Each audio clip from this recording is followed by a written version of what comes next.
Bonjour à tous. Alors aujourd'hui c'est des good vibes à midi et demi. J'avais prévu, je vous montre un petit peu la vue où je suis. J'avais prévu de faire des good vibes un petit peu plus tard dans la journée parce que ce matin j'accompagnais mes élèves et coucou, je vois du monde qui arrive. Alors j'avais prévu de faire les good vibes à midi, mais quand j'ai vu qu'à midi j'étais encore devant la salle d'examen avec mes élèves, j'ai reprogrammé pour midi et demi. Je vois du monde qui arrive, ça me fait tellement plaisir. Je vous laisse me faire un petit coucou si vous avez envie, si vous avez moyen d'écrire. Donc moi là je suis à Libourne, c'est là où je travaille. Je vous montre là, je me suis arrêtée au pied du pont de Libourne. Coucou Sophie, coucou Isabeau, coucou Joël. Joël, depuis ta terrasse où tu es en train de luncher. Bien moi je suis entre deux lieux, là je suis à Libourne, c'est je sais pas, ça doit être une vingtaine de kilomètres de Bordeaux, là où je travaille. Et puis je m'en vais là de l'autre côté de la Garonne, du côté de Bordeaux, à Blanquefort, je crois. Il faut que je vérifie où je vais cet après-midi pour d'autres épreuves pour mes élèves. Coucou Christiane. Voilà, ce matin, j'ai décalé les good vibes. Je ne les ai pas fait à 8h parce que je suis partie, je crois qu'il devait être 7h15, 7h15 ce matin pour rejoindre certains de mes élèves qui passaient un examen. Alors moi, je travaille cette année en établissement spécialisé. Et j'ai des élèves qui passent ce qu'on appelle le CFG, le certificat de formation générale, et puis d'autres cet après-midi. Coucou à tout le monde qui passe le CAP, et donc je les accompagne. Alors ce matin c'était vraiment un soutien moral parce que c'était le CFG, donc c'est un niveau 6e. C'est un certificat qu'ils peuvent passer, qui peuvent après leur permettre d'aller se faire embaucher par un patron. Enfin, en tout cas, c'est vraiment le premier examen qui passe, le premier niveau. C'était l'oral, puisque tout le reste a été validé en contrôle continu avec moi cette année. Et là, c'était très stressant pour eux. C'était vraiment la première fois. Donc, il y avait les éducateurs qui étaient présents, leurs éducateurs référents, puis moi. Cet après-midi, j'accompagne un jeune qui passe un CAP maçonnerie et moi, je suis lecteur-scripteur pour lui. Donc un jeune qui a des difficultés pour lire et pour écrire, et donc les jeunes en situation de handicap ont le droit d'avoir un tiers-temps supplémentaire et puis aussi éventuellement d'avoir un lecteur-scripteur qui est là pour lire les consignes et pour écrire à sa place. Donc là je vais aller rejoindre un de mes élèves, mais je faisais une petite pause et voilà, j'avais annoncé que je ferais du coup les coups de boost à midi, mais à midi 5 je voyais que j'étais encore bloquée au collège où on était. Donc j'ai reprogrammé et je vois que j'ai quasiment plus de batterie, donc j'espère que je vais pouvoir vous dire ce que je voulais, sinon je vais devoir rentrer dans la voiture pour brancher sur l'allume-cigare. J'avais envie de ce matin de vous parler, je ne savais pas du tout de quoi j'allais vous parler aujourd'hui, je pensais que j'allais vous parler de maintenir son énergie jusqu'au bout quand on passe un examen ou une épreuve, mais en fait j'ai vraiment envie de vous partager quelque chose qui s'est passé ce matin.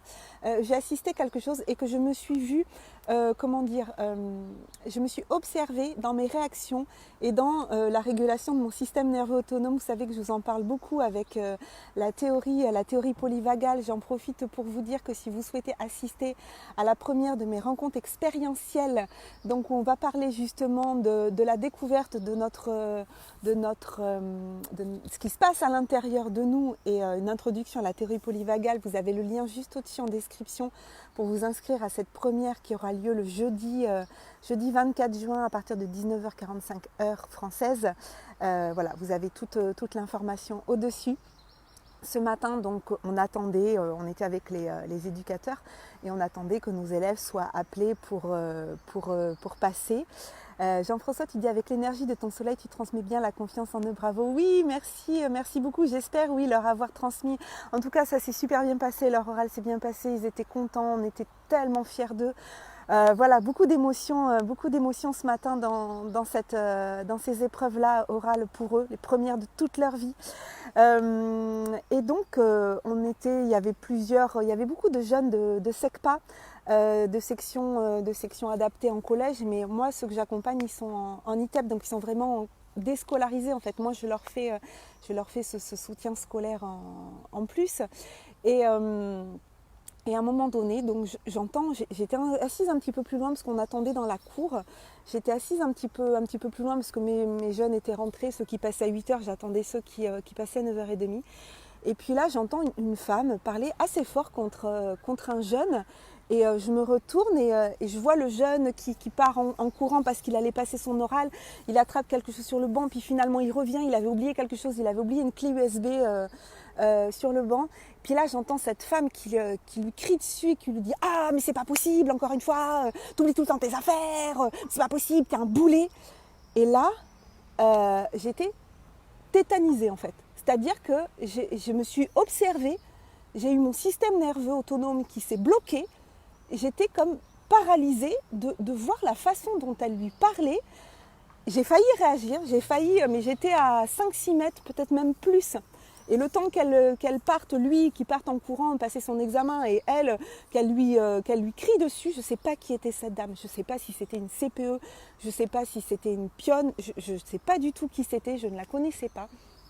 Parce que ça se passait dans un collège de Libourne, dont je ne vais pas citer le nom. Et là, j'ai vu en fait que corporellement, je me figeais de voir ce qui se passait et que très vite, j'ai eu envie de passer en sympathique agressif, c'est-à-dire j'ai eu envie d'aller la voir et de lui dire « Mais vous vous rendez compte comment vous lui parlez? Mais c'est pas possible, comment on peut parler comme ça à un jeune qui passe un examen ?» Et en fait, je me suis retenue, là j'ai bloqué, je me suis retenue parce que je me suis dit, en vous le racontant, je suis très émue de vous raconter ça parce que ça fait remonter ce que j'ai ressenti tout à l'heure, et ça fait remonter aussi beaucoup de choses que j'ai vécues, pas en tant qu'élève moi, mais en tant que collègue de certains collègues enseignants. Ouais, je suis très émue vraiment de vous partager ça parce que je m'en suis voulu de ne pas avoir réagi, et en même temps, à ce moment-là, je pense que je serais passée vraiment en sympathique agressif et que j'aurais pas été du tout sympa. J'en ai parlé à une éducatrice qui a assisté aussi à la scène, pareil, elle qui s'est retrouvée sans possibilité d'intervenir parce qu'à ce moment-là, elle accompagnait un de ces jeunes, un jeune que moi je ne suivais pas, mais un jeune, et je lui en ai parlé après, je lui ai dit « Mais tu as vu ce qui s'est passé ?» Elle me dit « Oui », je me suis sentie tétanisée en fait, c'est-à-dire que j'étais bloquée, sidérée, en fait c'est ça, c'était une sidération, sidérée de ce qui pouvait se passer. Je me suis dit mais oh my god, c'est pas possible de parler comme ça à un jeune en situation de handicap en plus, parce que c'était un jeune, je pense, qui était en SECPA, un jeune que je connaissais pas, mais qui passait pour la première fois de sa vie un examen, qui juste avant de rentrer dans un examen, dans quelle situation elle le met, enfin franchement, c'était dingue quoi. Et je me suis dit, je vais me calmer et si je la recroise, je vais aller la voir et puis lui dire que peut-être une petite méditation, ça lui ferait peut-être du bien le matin avant d'embaucher. Enfin voilà, donc tout ça pour vous dire que ce système nerveux autonome, oui, propose-lui c'est grave ou c'est plate de Diane Martel. Tout ça pour vous dire que c'est intéressant quand on comprend le fonctionnement de notre système nerveux autonome et que corporellement, il y a des choses qui nous dirigent, que notre corps, ce qu'on ressent, nos sensations nous contrôlent, mais que c'est important de savoir comment ça fonctionne à l'intérieur de nous et de pouvoir nous observer réagir, nous observer, en fait comme si on était un laboratoire et qu'on s'observe et qu'on voit ce qui se passe en nous. Et moi ce matin c'était vraiment ça, je voyais ce qui se passait en moi, la sidération, et puis après je montais en sympathique, j'allais monter en sympathique agressif, et après voilà, j'ai soufflé, j'ai analysé, mais ça n'empêche pas que ce jeune, c'est dramatique en fait qu'on parle comme ça à des jeunes. Donc peut-être nous observer aussi quand on peut des fois passer en sympathique agressif et peut-être parler comme ça à des gens ou à nos enfants, de prendre le temps des fois de se poser, aller faire un tour dehors et puis revenir s'il y a besoin, de parler calmement, en ventral.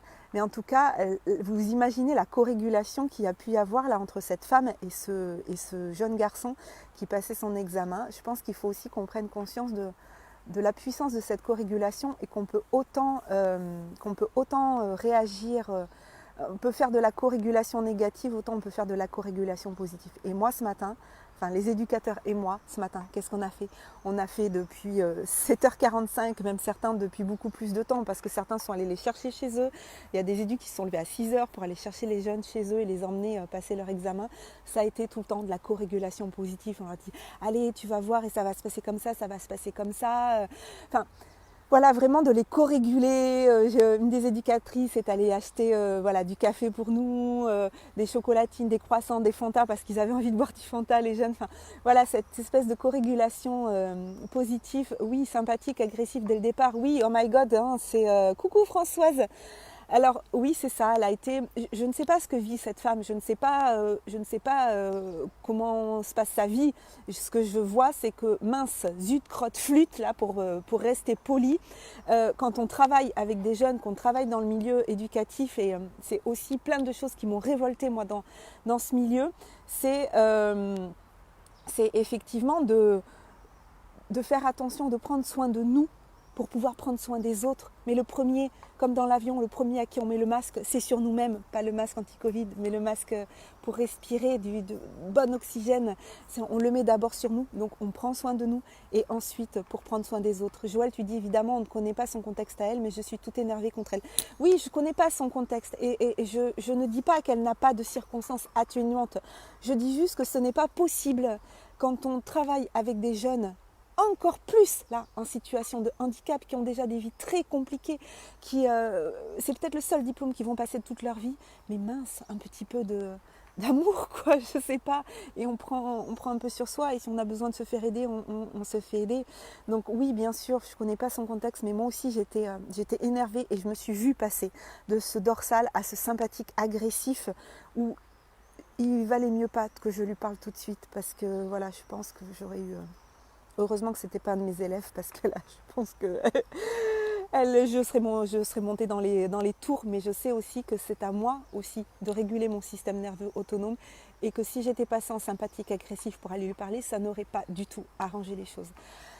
Donc voilà, donc c'est vraiment ce que j'ai envie de vous inviter à faire, c'est de vous observer vous-même dans vos réactions. Qu'est-ce que ça déclenche corporellement chez vous? Et si vous avez envie d'en savoir plus, et si vous avez envie que je vous fasse vivre quelques expériences là, comme ça, très sympa, mais pour vous montrer comment le corps peut nous diriger, eh bien je vous invite à vous inscrire à la première soirée des rencontres expérientielles. Excusez-moi, c'est 30 €. Il n'y aura pas de replay. Ça veut dire que si vous venez, il faut être disponible jeudi 24 juin, donc à partir de 19h45, mais on démarre à 20h pile pour vivre une expérience, pour vivre plusieurs expériences, pour découvrir un petit peu... Non, je ne vais pas vous crier dessus. Non, je ne vais pas du tout vous faire réagir par rapport à vous crier dessus. Ou ça, pas du tout. Vous pouvez venir avec grand plaisir. C'est juste vous montrer par... je ne vais pas vous dévoiler ce que je vais vous faire faire, mais vous faire prendre conscience comment on peut voir la vie différemment suivant l'état corporel dans lequel on est. Et forcément, je vais induire des changements d'état corporel. Mais vous allez voir, ça va être une très belle soirée.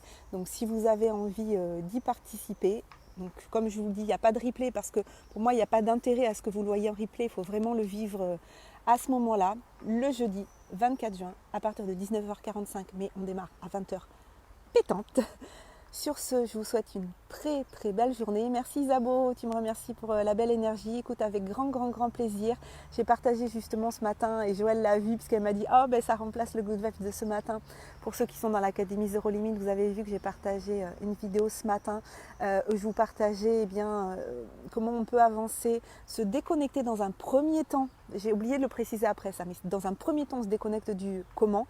On reste connecté à sa joie, à une haute vibration, à ce qui nous fait vibrer, et ensuite on mettra, le comment va venir tout seul, et ensuite on va passer à l'action. Donc d'abord énergie féminine avec l'intuition, la joie, le plaisir, tout ça, on se connecte à nos envies, et ensuite on enclenchera l'énergie masculine pour les plans d'action et le faire. Coucou Muriel, Joël, plein de belles énergies pour ton élève cet après-midi, c'est génial ce que tu fais, merci beaucoup. Oui, super vidéo, ta vidéo de la Z, Isabeau, tu l'as vue, donc super.